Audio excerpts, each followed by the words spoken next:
प्यारे बच्चों, आज मैं आप लोगों को पढ़ाऊंगी आपके कक्षा 9वीं की हिंदी पाठ्यपुस्तक का पहला पाठ, जो कि पहला कविता है। यानी कि कविता का नाम है पद, जो सूरदास जी द्वारा रचित है। यहाँ पर सूरदास जी के 2 पद दिया गया है। उनका जो कवि परिचय है वो आप लोगों को कविता के आगे के पेज में मिल ही जाएगा। आज मैं ये 2 पद का आप लोगों को हिंदी में अनुवाद करके समझाऊंगी। पहला पद शुरू करती हूँ, आप लोग सुनिए। शोभा सिंधु न अंत रहिरी, नंद भवन भरी पूरी उमंगी चली। ब्रज की विथिनी फिरती बहिरी, देखी जाए आजू गोकुल में। घर घर बेचंती फिरंती दधीरी, कह लगी कहो बनाई बहुत विधि। कहत न मुख सह सहु निबहिरी, जसुमती उदर अगाध उदधि तय।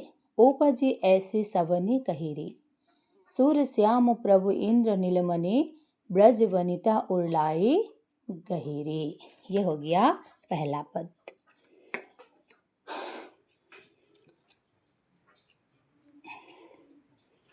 अब हम सबसे पहले इन कठिन शब्दों के बारे में चर्चा कर लेंगे।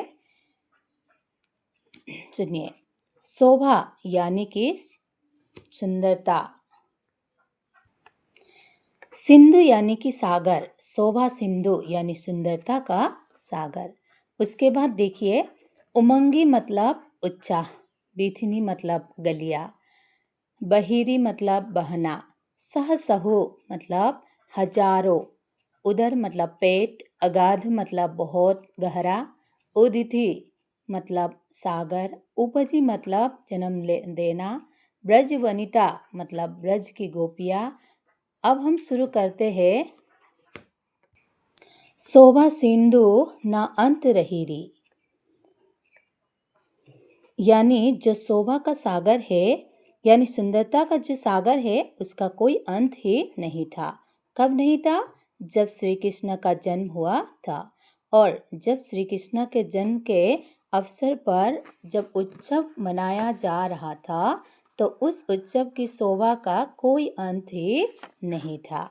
जिस प्रकार एक सागर का कोई अंत नहीं होता, कि सागर इतना गहरा होता कि उसकी गहराई में हम उतर कर अंदर की ओर भी प्रवेश करना चाहे तो और भी ज्यादा गहरा दिखाई देने लगता है। कहने का तात्पर्य यो है कि हम जितना गहराई को छूना चाहते, उसका जब श्री कृष्ण का जन्म हुआ था, तो उनके सौंदर्यता का जो सागर है, उनकी सीमा का कोई अंत ही नहीं था। नंद भवन भरी पूरी उमंगी चली, इसका मतलब है नंद के भवन में बहुत उमंग चल रही थी, और नंद की भवन से जो उमंग वो ब्रज की गलियों में बह रही थी। वो उमंग नदी के समान, मतलब नदी के भवन से जो उमंग है वो बह करके नदी के तरह ब्रज की गलियों में फिर रही थी। बच्चों, जैसे कि एक नदी या सागर होता है, उसके बहने की कोई सीमा नहीं होती और उसकी गहराई की भी कोई सीमा नहीं होती, उसी सागर के साथ सूरदास जी ने श्री कृष्ण के सौंदर्य की उपमा दी है कि उनके जो सौंदर्य के सीमा है वो सागर के समान है। वो अर्थात है यानी कि बहुत ज़्यादा गहरी है। देखी जाए आजू गोकुल में, घर घर बेचंती फिरती दधीरी। नेक्स्ट लाइन से देखिए। तो जब श्री कृष्ण का जन्म हुआ था, तो उस दिन यो देखा जा रहा था कि गोकुल की गलियों में बहुत सी गोपियाँ दही बेचती नजर आ रही थी।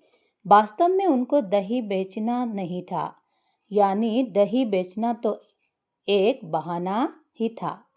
वास्तव में उनको गोकुल में एक एक घर में जाकर श्री कृष्ण का सुंदरता का गुणगान करना था, बखान करना था।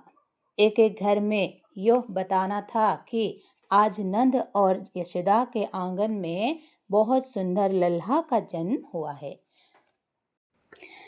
तो आप लोगों को समझ में आया होगा कि जो श्री कृष्ण की शोभा सिंधु यानी कि उनकी सुंदरता का सागर है, वो नंद भवन से शुरू होकर ब्रज की गलियों में बह रहा था। यानी कैसे बह रहा था? गोपियों के माध्यम से। गोपियाँ एक एक घर में जा रही थी और दूध बेचने के बहाने और श्री कृष्ण के खूबसूरती का गुणगान कर रही थी। नेक्स्ट सुनिए। कह लगी कहाँ बनाई बहुत विधि, कहत न मुख सह सहो निबही, कहत न मुख सह सहो निबही री। किंतु अगर हजारों मुख से भी अगर श्री कृष्ण के सुंदरता का गुणगान किया जाए तो भी यह मतलब संभव नहीं है। श्री कृष्ण सूरदास जी के कहते हैं कि श्री कृष्ण इतने सुंदर थे कि अगर हजारों मुखों से भी उनका सुंदरता का गुणगान किया जाए तो भी वो संभव नहीं था। मतलब कहने का तात्पर्य यह है कि उनके सुंदरता का हजारों मुखों से भी वर्णना नहीं किया जा सकता। अर्थात वो इतने सुंदर थे, उनके सुंदरता का अनुभव सिर्फ अनुभव ही किया जा सकता था। अभी नेक्स्ट सुनिए। यशोमती उदर अगाध उदरती तय। यशोमती मतलब पहले भी बताया था, यशोदा मैया। यशोदा और उदर मतलब क्या है? पेट। अगाध मतलब गहराई। उदती मतलब समुद्र यानी कि नदी। उपजी ऐसे सबने कही। उपजी मतलब जन्म दिया। ऐसी मतलब ऐसा। सबनी मतलब क्या है? सबने। कही मतलब कहा था। तो सूरदास जी कहते हैं कि ऐसा सब लोगों ने कहा था, यानी ब्रज की गलियों में, गोकुल की गलियों में सभी लोगों ने ऐसा कहा था कि ऐसा कह रहे थे कि यशोमती मैया ने, यशोदा मैया ने अपने पेट से सुंदरता के सागर को जन्म दिया है, जिसकी सुंदरता का कोई भी मुख से गुणगान नहीं कर सकते हैं। सूर श्याम प्रभु इंद्र नीलमणि ब्रज वनिता उड़लाई गहिरी। ये इस पद का लास्ट लाइन है, सुनिए अभी। तो सूरदास जी कहते हैं कि श्री कृष्ण यानी श्याम प्रभु जो थे वो इंद्र के नीलमणि के समान सुंदर। इंद्र की जो नीलमणि थी ना, वो बहुत मतलब सुंदर थी। उसी के साथ मतलब सूरदास जी ने क्या किया है, श्याम के सुंदरता को यानी कि कृष्ण के जो सुंदरता है उसको उपमा दी है, यानी तुलना की है कि वो श्री कृष्ण जो थे, श्री कृष्ण जी मतलब जो थे वो इतने सुंदर थे कि इंद्र के नीलमणि के समान लगते थे। और ब्रज के जो वनिताएं हैं ना, वो जो यानी ब्रज के जो गोपियां है, जो लोग मतलब दही बेचती थी गोपियां, वो उनके उर में, उनके हृदय में, उर मतलब हृदय यानी कि उनके दिल में गहराइयों तक बसे हुए थे। उनकी जो सुंदरता है ब्रज के गोपियों में, यो गहराइयों के समान बसे हुए थे।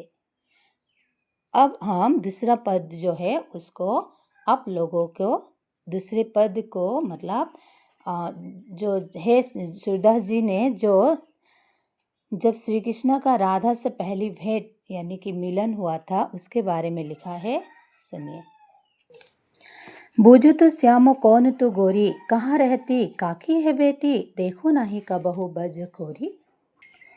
कि जब श्री कृष्ण जो राधा को पहली बार देखते हैं तो उनसे पूछते हैं, बूझे तो मतलब पूछना, तो पूछते हैं कौन तू गोरी, गोरी तू कौन है, यानी हे लड़की तुम कौन हो, कहाँ रहती हो, तुम कहाँ रहती हो, काकी है बेटी मतलब तुम किसकी बेटी हो, देखो नहीं कबहू मतलब तुमको कभी नहीं देखा, ब्रजखोरी मतलब यानी कि ब्रज के गली में, ब्रज की गलियों में। तो श्री कृष्ण जी राधा से पूछते हैं कि हे लड़की तू कौन है और कहाँ रहती है, किसकी बेटी है, मैंने तुम्हें ब्रज की गलियों में कभी नहीं देखा, तो राधा श्री कृष्ण का प्रश्नों का जवाब देते हुए कहती है कि काहे को हम ब्रज तन अवंती, कहती है कि काहे को मतलब क्यों, हम मतलब मैं, ब्रज तन अवंती मतलब कहे मैं ब्रज में क्यों आती, खेलती रहती अपनी पोरी, मतलब कहती है खेलती रहती अपनी पोरी, अपनी ही गलियों में खेलती रहती थी। मतलब राधा जो है व्यंग करती है कि कसती है कि श्री कृष्ण पर कि मुझे ब्रज आने की क्या ज़रूरत है, मेरा तो अपना ही आंगन है, मैं अपना ही आंगन में खेलती रहती थी। सुनत रहती श्रवणनी, फिर से वो व्यंग कसती है, यानी कि ताने मारती है। सुनत रहती श्रवणनी, नंद डोटा करत फिरत माखन दधी चोरी। मैंने, कहती है वो, राधा कहती है मतलब, मैंने सुना है लोगों के मुख से अपने कान से द्वारा, श्रवणनी मतलब कानों से सुनना, अपने कान से सुना है कि नंद के दोटा यानी कि बेटा, नंद का दोटा मतलब नंद का एक बेटा है जो करत फिरत माखन दधी चोरी, मतलब नंद का एक बेटा है जो माखन और दधी का चोरी करता फिरता है। और श्री कृष्ण जी कहते हैं तुम्हारे कहाँ चोरी हम लहे तो हो।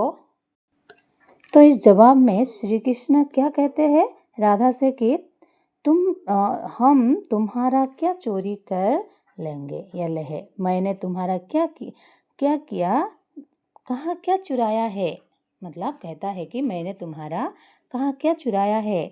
और कहता है खेलने चलो संग मिली जोड़ी, कहता है कि चलो हम लोग दोनों जोड़ी बांधकर खेलते हैं। यानी श्री कृष्ण जी राधा से कहते हैं कि जो ब्रज के लोग हैं, ब्रज निवासी है, वो लोग मतलब वो तो ऐसे ही बोलते रहते हैं, गोकुल के निवासी ऐसे ही बोलते रहते हैं, तुम ध्यान ही मत दो इन सब की बातों पर, मैंने तुम्हारा कुछ चुराया है, चलो हम जोड़ी बांधकर अभी क्या करते हैं, खेलते हैं। श्री कृष्ण जी मतलब इतने में उसके प्रश्नों का जवाब ख़त्म कर देते हैं। वो जैसे कि उसको मतलब सब नहीं बोलते हैं, मतलब इतना में ही क्या कर देते हैं, ख़त्म कर देते हैं। और कहते हैं उसको खेलने के लिए चलो, हाँ मैं चोर हूँ, मैंने चोरी किया, ये सब बात मतलब नहीं कहते हैं। सूरदास प्रभु, अभी लास्ट सुनिए। सूरदास प्रभु रसिक शिरोमणि, बातनी भूरई राधिका भौरी। सूरदास जी कहते हैं कि श्री कृष्ण जो थे वो रसिक शिरोमणि थे।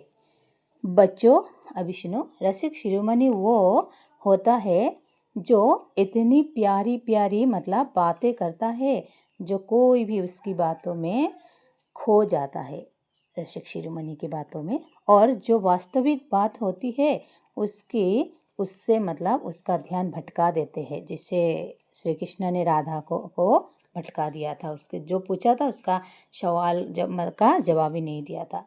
रसिक शिरोमणि लोग ऐसे ही होते हैं। कि सूरदास जी कहते हैं कि जो श्री कृष्ण जी जो थे वो रसिक शिरोमणि थे, मतलब वैसे ही थे, बातनी भुरई राधिका भोरी, और जिन्होंने क्या किया, अपनी बातों से भोली भाली राधा को मतलब भटका दिया था, और उससे मतलब दोस्ती भी कर ली थी उन्होंने, श्री कृष्ण ने राधा से। अभी प्यारे बच्चों, यदि तुम लोगों को ये पहला पाठ कविता भी ख़त्म हो गया, तो अभी इसका यदि तुम लोगों को क्वेश्चन आंसर चाहिए, प्रश्न उत्तर चाहिए, तो मुझे कमेंट में बताना। और यदि तुम लोगों को ये मतलब एक्सप्लेनेशन अच्छा लगा, और दूसरा भी मतलब जो कविता लेसन जो भी मैं एक्सप्लेन करके आप लोगों को दे दूँगी, तो आप लोगों को चाहिए तो मेरे सब्सक्राइब कर लेना और नोटिफिकेशन बेल आइकन को दबाना ना भूलना, क्योंकि जो भी मैं डालूँ, जो भी कविता या चैप्टर डालूँ, तो आप लोगों को पहुंच जाता है। ठीक है, धन्यवाद।